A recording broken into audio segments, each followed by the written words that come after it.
Today I want to look a little bit at percents. Remember, the word per tells us that we're doing a rate, and percent means out of 100. So we're always looking at out of 100 when we look at per.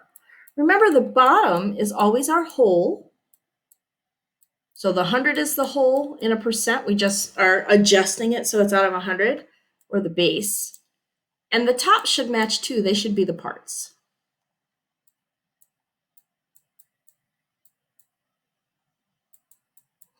So as I look at this, 80 is 4% of what number? I'm going to put 4 out of 100 as the percent.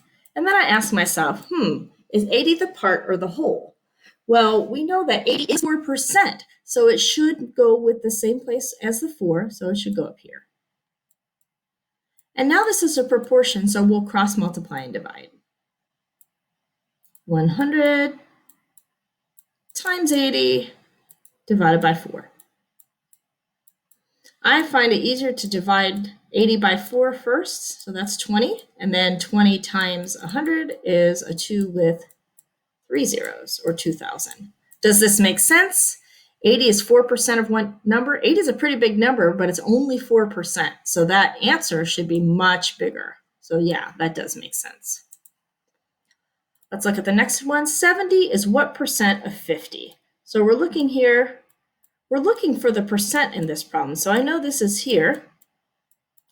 Now I have to figure out where the 70 goes versus the 50.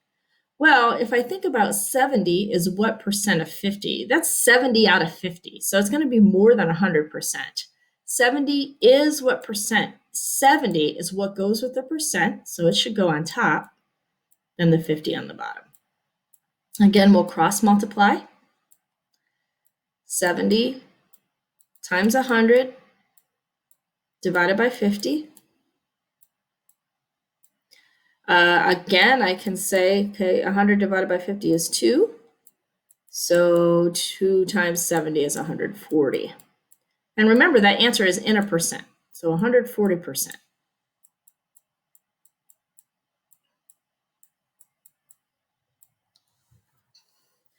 Next one, number 29, is asking us, 11% of 3,000 is what number? Now this one you could do as times, because the of tells us times, but I want to be consistent. So I know 11% is 11 out of 100. Then I have to figure out, is 3,000 go on the top or the bottom? Well, 11% is what number? I'm looking for that number. 3,000 is my total. Again, we're going to cross multiply and divide. 11 times 3,000 divided by 100. Here I can cancel the hundreds, so I have 30 times 11 is 33 with a 0, 330. 11% of 3,000 is 330. That makes sense because 10% is just moving the decimal. It would be 300, so it's just a little bit more than that. That makes sense. Let's look at number 31. I think we have time for that one as well. 31.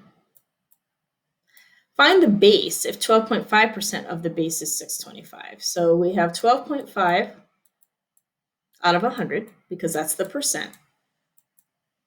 12.5 is 625, so the 625 should go on top. And we're looking for the whole, or the base. And again, we can cross multiply, divide. So we have 625 times 100 divided by 12.5. Now, first of all, I might want to move my decimal over so that I don't have a decimal.